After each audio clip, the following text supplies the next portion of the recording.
বাংলা, স্বাধীন করো, স্বাধীন করো বাংলাদেশ, বাংলাদেশ, বীর বাঙালির অস্ত্র ধরো। বাংলাদেশ স্বাধীন করো।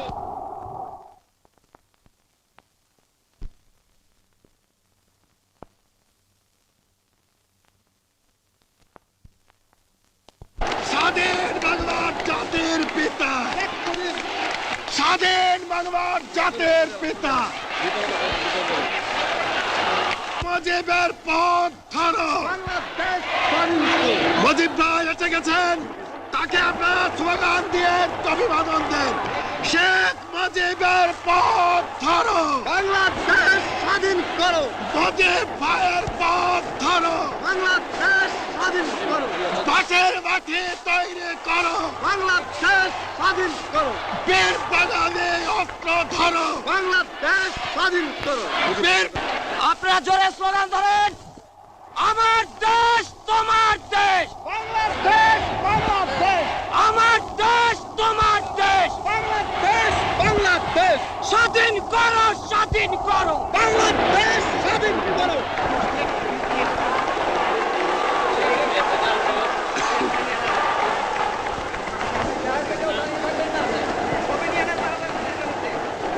ভাইরা আমার, আজ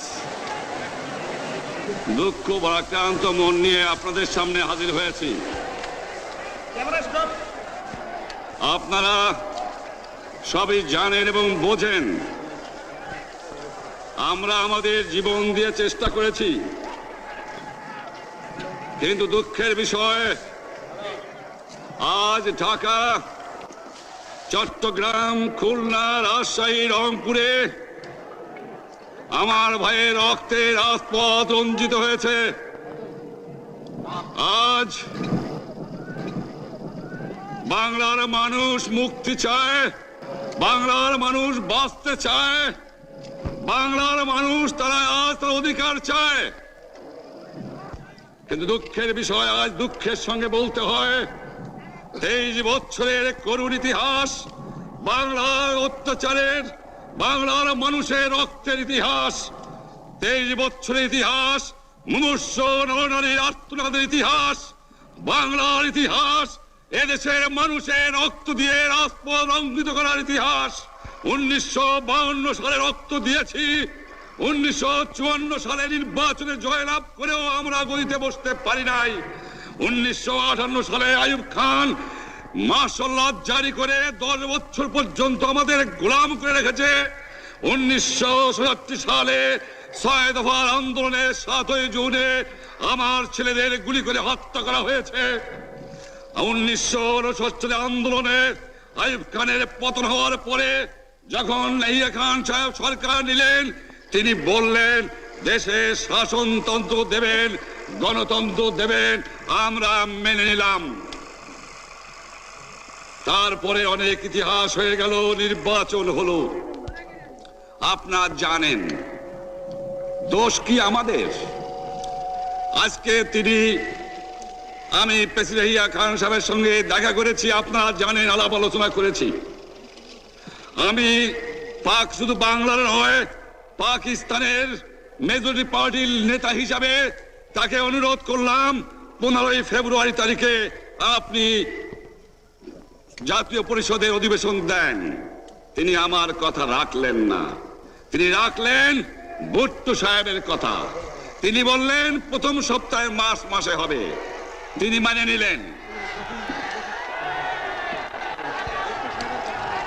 আমরা বললাম ঠিক আছে, আমরা অ্যাসেম্বলিতে বসবো, আমরা আলোচনা করব। আমি বললাম বক্তৃতার মধ্যে, অ্যাসেম্বলির মধ্যে আলোচনা করব। এমনকি আমি এ পর্যন্ত বললাম যদি কেউ ন্যায্য কথা বলে, আমরা সংখ্যায় বেশি হলেও একজন যদিও সে হয়, তার ন্যায্য কথা আমরা মেনে নেব। আসুন বসি, আমরা আলাপ করে শাসনতন্ত্র তৈরি করি। তিনি বললেন পশ্চিম পাকিস্তানের মেম্বাররা যদি এখানে আসে তাহলে কসাইখানা হবে অ্যাসেম্বলি। যদি কেউ অ্যাসেম্বলিতে আসে তাহলে পেশোয়ার থেকে করাচি পর্যন্ত দোকান জোর করে বন্ধ করা হবে, তারপরেও যদি কেউ আসে তাকে সন্ন্যাসার করা হবে। আমি বললাম অ্যাসেম্বলি চলবে। তারপরে হঠাৎ 1 তারিখে অ্যাসেম্বলি বন্ধ করে দেওয়া হলো। কি পেলাম আমরা?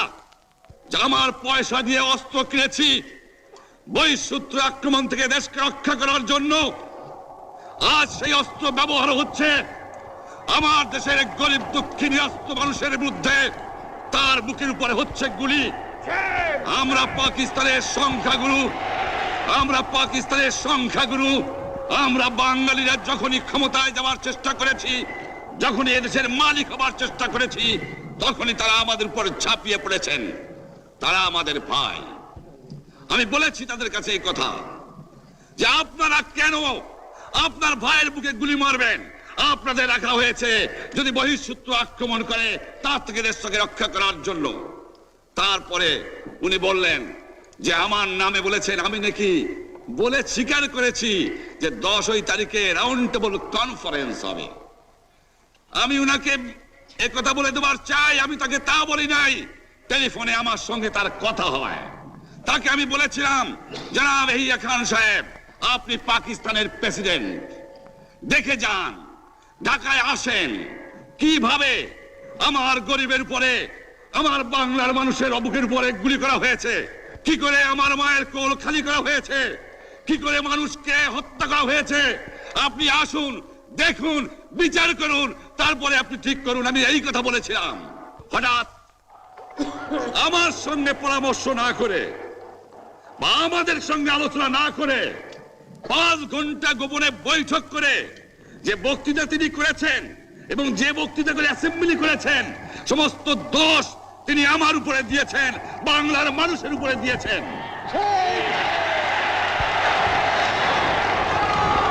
আমি পরিষ্কার মিটিংয়ে বলেছি যে এবারের সংগ্রাম আমার মুক্তির সংগ্রাম, এবারের সংগ্রাম স্বাধীনতার সংগ্রাম। আমার 25 তারিখে অ্যাসেম্বলি কল করেছে, রক্তের দাগ শুকায় নাই। আমি 10 তারিখে বলে দিয়েছি যে ওই শহীদের রক্তের উপর দিয়ে পাড়া দিয়ে আরটিসিতে মুজিবুর রহমান যোগদান করতে পারে না। অ্যাসেম্বলি কল করেছেন, আমার দাবি মানতে হবে। প্রথম, সামরিক আইন মার্শাল ল উড্র করতে হবে।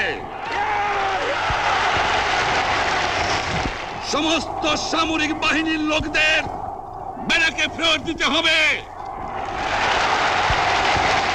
যেভাবে হত্যা করা হয়েছে তার তদন্ত করতে হবে। আর জনগণের প্রতিনিধির কাছে ক্ষমতা হস্তান্তর করতে হবে। তারপরে বিবেচনা করে দেখব আমরা অ্যাসেম্বলিতে বসতে পারবো কি পারবো না। এর পূর্বে অ্যাসেম্বলিতে বসার, আমরা অ্যাসেম্বলিতে বসতে আমরা পারি না। জনগণ সে অধিকার আমাকে দেয় নাই। ভাইরা আমার, তোমরা আমার উপর বিশ্বাস আছে? আমি প্রধানমন্ত্রিত্ব চাই না, আমরা দেশের মানুষের অধিকার চাই। আর যদি একটা গুলি চলে, আর যদি আমার লোকের উপর হত্যা করা হয়, তোমাদের উপর কাছে আমার অনুরোধ রইল, প্রত্যেক ঘরে ঘরে দুর্গ গড়ে তোলো। তোমাদের যা কিছু আছে তাই নিয়ে শত্রুর মোকাবেলা করতে হবে এবং জীবনের তরে রাস্তাঘাট যা যা আছে সবকিছু আমি যদি হুকুম দেবার নাও পারি, তোমরা বন্ধ করে দেবে। তোমরা আমার ভাই, তোমরা ব্যারাকে থাকো, কেউ তোমাদের কিছু বলবে না। কিন্তু আর আমার বুকের পর গুলি চালাবার চেষ্টা করো না, ভালো হবে না। 7 কোটি মানুষকে চাপা রাখতে পারবো না। আমরা যখন মরতে শিখেছি তখন কেউ আমাদের দবাতে পারবে না। যে পর্যন্ত আমার এই দেশের মুক্তি না হবে, খাজনা ট্যাক্স বন্ধ করে দেওয়া হলো, কেউ দেবে না।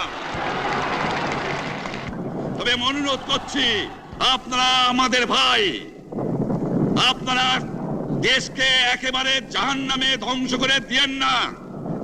জীবনে আর কোনোদিন আপনাদের মুখ দেখা দেখি হবে না।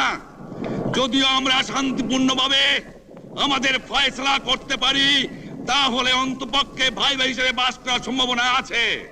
সেই জন্য আপনাদের অনুরোধ করছি, আমার এই দেশে আপনারা মিলিটারি শাসন চালাবার চেষ্টা আর করবেন না। দ্বিতীয় কথা, প্রত্যেক গ্রামে, প্রত্যেক মহল্লায়, প্রত্যেক ইউনিয়নে, প্রত্যেক সাব ডিভিশনে আওয়ামী লীগের নেতৃত্বে সংগ্রাম পরিষদ গড়ে তোলো এবং তোমাদের যা কিছু আছে তাই নিয়ে প্রস্তুত থাকো। মনে রাখবা, রক্ত যখন দিয়েছি, রক্ত আরো দেব।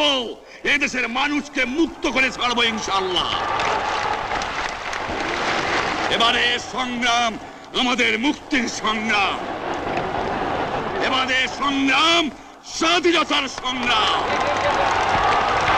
আপনারা আমার উপরে বিশ্বাস নিশ্চয়ই রাখেন। জীবনে আমার রক্তের বিনিময়েও আপনাদের সঙ্গে বেঈমানি করি নাই। প্রধানমন্ত্রিত্ব দিয়ে আমাকে নিতে পারে নাই, ফাঁসি কাস্টে আসামি দিয়ে আমাকে নিতে পারে নাই। যে রক্ত দিয়ে আপনারা আমার একদিন জেলের থেকে বার করে নিয়ে এসেছিলেন, এই রেসকোর্স ময়দানে আমি বলেছিলাম আমার রক্ত দিয়ে আমি রক্তের ঋণ শোধ করবো, মনে আছে? আমি রক্ত তোমার জন্য প্রস্তুত। আমাদের মিটিং এইখানেই শেষ। আসসালামু আলাইকুম। জয় বাংলা।